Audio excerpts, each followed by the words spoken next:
তাই তো, চার দোকান তো অনেকক্ষণ খুললাম, কিন্তু এখনো তো খরিদ্দের ঠিক আসছে না। কি হবে কে জানে আজকে। আরে মন্টু, হ্যাঁ বল। তাহা চা হয়েছে? হ্যাঁ, চা তো করেই বসে আছি, কিন্তু খরিদ্দের তো আসছে না। হ্যাঁ, আরে তোর দোকানে তো আসবো, কিন্তু কিন্তু কিন্তু ব্যাপারটা হলো কি জানিস তো, ওই যে আমাদের গ্রামে যে গল্পবাজ চাটামবাজ, ওর জন্য আর চলতে পারি না। কেন? আর কেন, যেখানে যাই সেখানেই ও শালা গিয়ে এমন গল্প, এমন চাটাম দেবে, কি বলবো, আর সহ্য করা যায় না। এত গল্প দিয়ে বেড়াতে পারে, আরে কি করা যাবে। নে নে দাঁড়া, আমি চা দিচ্ছি, চাটা খেয়ে নে।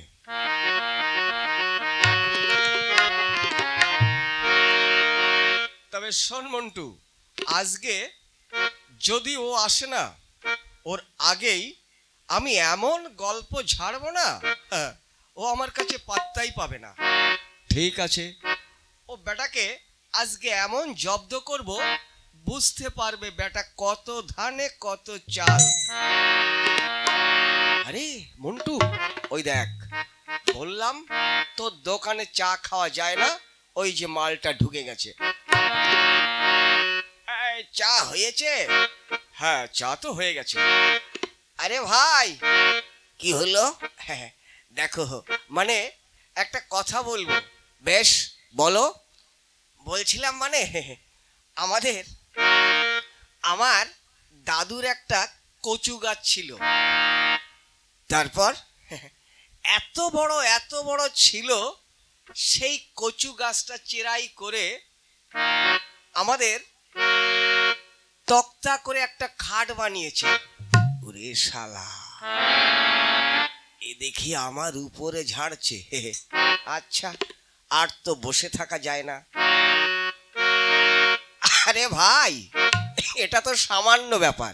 হ্যাঁ বলিস কি রে, এটা সামান্য? তা নয় তো কি, আমার দাদু মাছ ধরতো জানিস? হ্যাঁ সে তো জানি। হ্যাঁ, ওই নদীতে গিয়ে এমন একটা আর মাছ পেয়েছিল, এত বড়, তা সেই মাছটা আমরা কি আর খেয়ে পারি?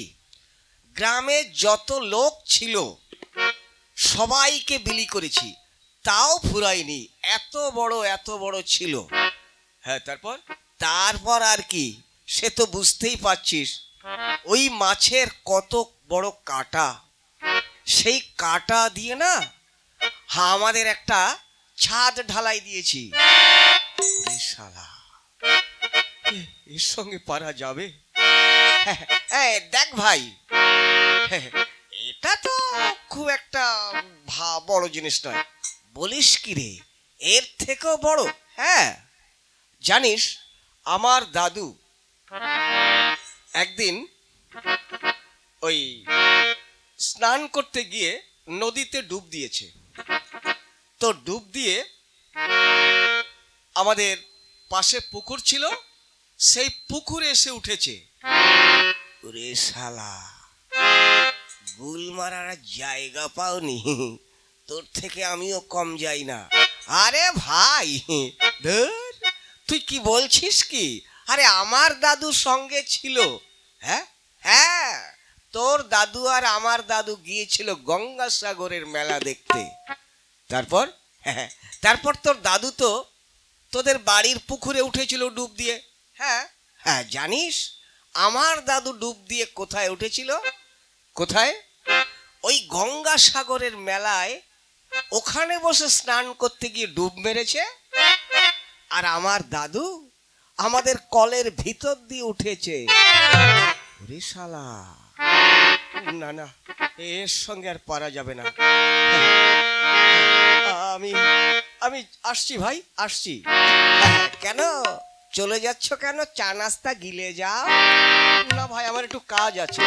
আচ্ছা, তুমি যেমন বুনো ওল আমিও তেমনি বাঘা তেঁতুল। আমার সঙ্গে পারবে? ভাই তাহলে চাটা দে, খেটে আমি বাড়ির দিকে যাই। আচ্ছা ঠিক আছে, দিচ্ছি।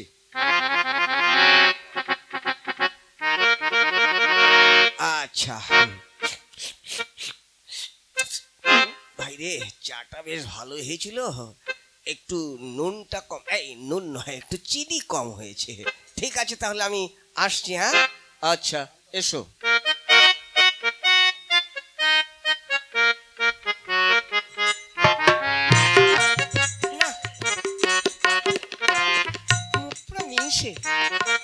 আর কি বলবো, ওর জন্যে আমি তো মুখ দেখাতেই পারি না। এত গল্প, এত চাটাম দিয়ে বেড়ায়, আমি বাইরে গেলেই বলবে ওই যে গল্প বা চাটামের বউ এসছে। না, আর তো পারি না। কই গো গিন্নি? হ্যাঁ বলো। হ্যাঁ গো, তোমার রান্না বান্না হলো? হ্যাঁ, আমার রান্না হয়ে গেছে। আচ্ছা তাহলে তো খেতে হবে। আচ্ছা তুমি যাও, স্নানটা করে এসো ছেলেকে নিয়ে, আমি এক্ষুনি খাওয়ার ব্যবস্থা করছি। ঠিক আছে গিন্নি। দেখো কি হলো? একটু গল্প আর চাটাম একটু কম দিতে পারো না? কেন? হ্যাঁ, তোমার জন্য আমি বাইরে মুখ দেখাতে পারি না জানো। বাইরে গেলেই লোকে বলবে ওই গল্পবাজ চাটামের বউ এসছে। একটু গল্পটা কম দিও। হ্যাঁ ঠিক আছে গিন্নি, আমি আজ থেকে একটু কম কমই দেব। ঠিক আছে। কই রে খোকা, এ খোকা। বাবা। এই চল, ওই নদীতে গিয়ে স্নান করে আসি, তোর মায়ের রান্না হয়ে গেছে। বেশ, চলো বাবা চলো। চল খোকা চল। দেখি এক্ষুনি খাওয়ার ব্যবস্থা করি।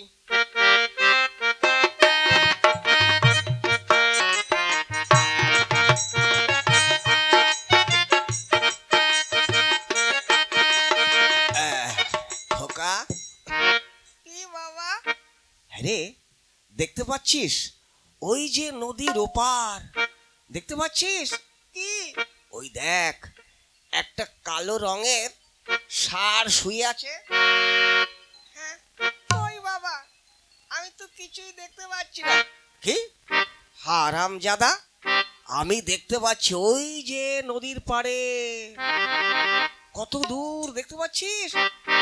ওই দেখ, কালো রং একটা ষাঁড় শুয়ে আছে। দূর বাবা, আমি দেখতেই পাচ্ছি না। হারামজাদা, দেখতে পাচ্ছিস না? দেখতে পাচ্ছিস না? বাবা। হ্যাঁ হ্যাঁ বাবা, তাহলে তুমি তো গল্পবাজ। হ্যাঁ আমি দেখতে পাচ্ছি বাবা। কি দেখছিস?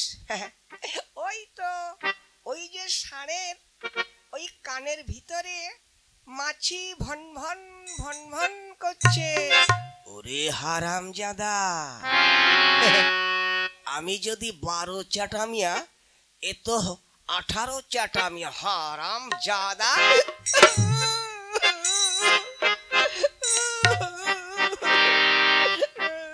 চল চল, স্নান হয়ে গেছে, ওদিকে তোর মায়ের খাওয়ার ব্যবস্থা হয়ে গেছে। চল হারামজাদা।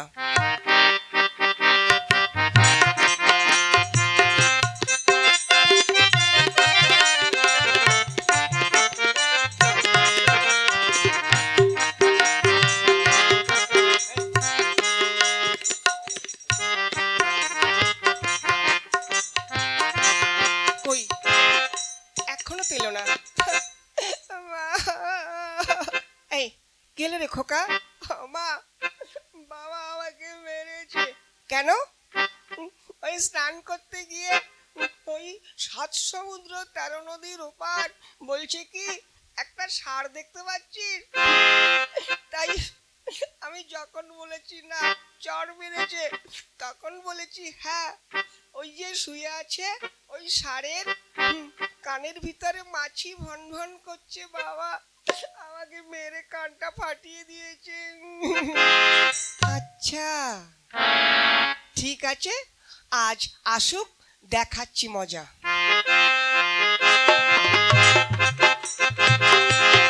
কই গো গিন্নি, আরে কি হলো, খাবার হলো? হ্যাঁ দেখো, রান্নাঘরে তোমার খাবার ব্যবস্থা করা আছে।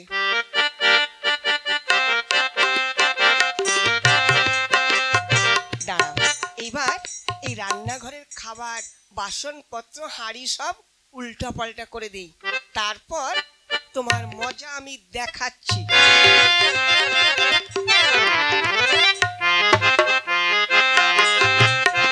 ওই রে বাবা, কত বেলা হয়ে গেল, দেখি কোথায় রান্নাঘরে। এই যা, এ কি অবস্থা!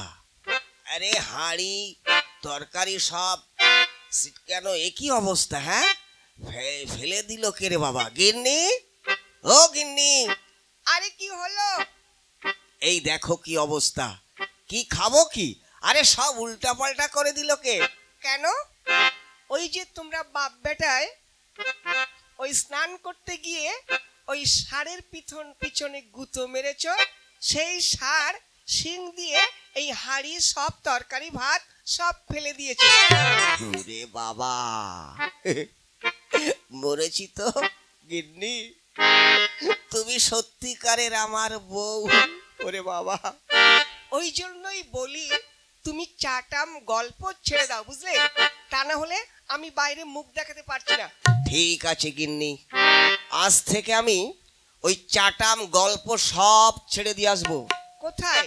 আমি যাচ্ছি সুন্দরবন। হ্যাঁ, সুন্দরবনে গিয়ে এই গল্প চাটাম যত আছে সব ওখানে রেখে আসবো। বেশ, তাই যাও, আর যেন ওই গল্প চাটাম না শুনি। হ্যাঁ, আমি এক্ষুনি যাচ্ছি, সুন্দরবনে গিয়ে সব ঝেড়ে ঝুড়ে চলে আসছি।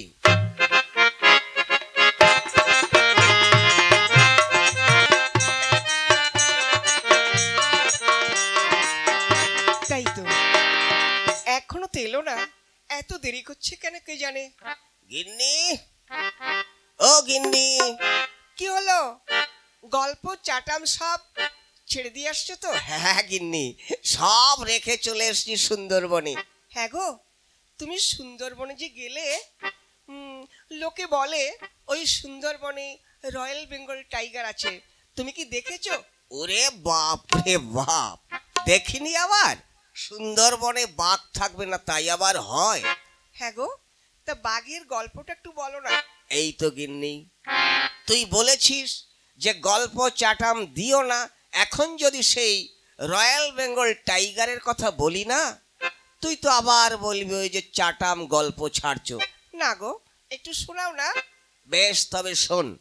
একটা বাঘ, ওরে বাবা, 12 হাত বাঘ, তার 25 হাত লেজ। হ্যাঁ, 25 হাত? এই মোটামুটি ধর, আমি তো কাছে গিয়ে দেখিনি, দূর থেকে দেখেছি। 25 হাত না হলেও মোটামুটি 20 হাত তো হবেই। ওরে বাবা, 12 হাত বাঘ, তার 20 হাত লেজ?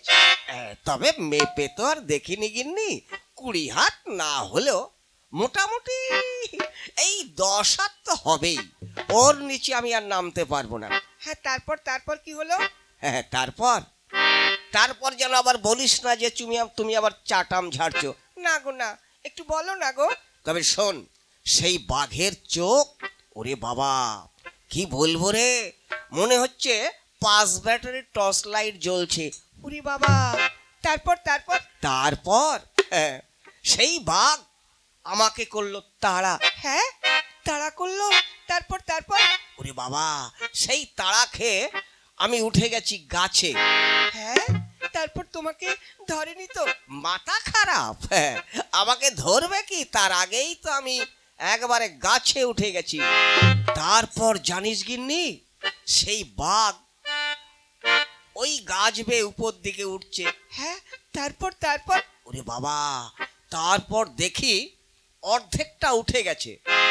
তখন আমি আর কি করব, আমি তো ভাবছি মরেছি তো, এ তো আমার কাছে চলে আসবে, আমাকে তো ধরে খেয়েই ফেলবে। তারপর জানিস গিন্নি, আমি তো প্রচ্ছাপ করে দিয়েছি। হ্যাঁ, হ্যাঁ হ্যাঁ, সেই শালার বাঘ কি করেছে জানিস? কি?